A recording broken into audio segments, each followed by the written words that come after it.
J'ai dit pourquoi pas, fais-moi lire.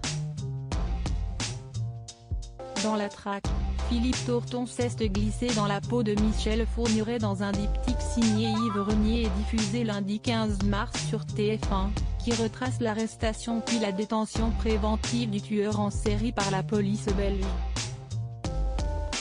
Invité sur le plateau de C'est à vous, le comédien revient sur ce rôle qu'il a accepté d'endosser sous certaines conditions. Dans un téléfilm où Anne-Elisabeth Lemoine le rappelle, il n'y a pas de voyeurisme ni de scène de crime, précisant que s'il est très respectueux.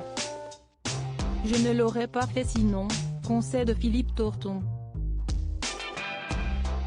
Si le comédien précise que parfois on se dit que l'on peut tout jouer, il estime qu'il y a toutefois une certaine limite. Il y a des trucs qui sont extrêmement délicats, ajoute-t-il, expliquant qu'une scène de crime ou de sévice aurait inscrit la traque dans un genre de film.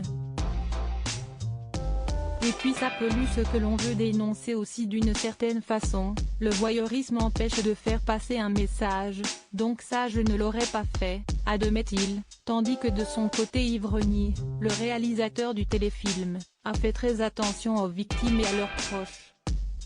Il ne fallait en aucun cas que l'on puisse les identifier, a-t-il confié à Téléstar.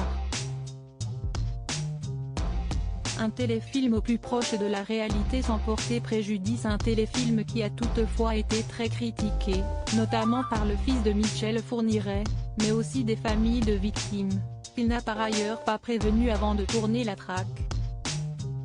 Ça, ce n'est pas de mon ressort, a-t-il estimé, précisant que son travail est avant tout de réaliser un film tout en faisant en sorte de ne pas heurter ou manquer de respect aux victimes et à leurs familles. Quant aux enquêteurs de la fiction, ils sont justement fictifs car le policier belge tenait à garder l'anonymat, explique le réalisateur. Nous avons donc essayé d'être au plus proche de la réalité sans que cela porte préjudice à qui que ce soit, a expliqué Yves Renier.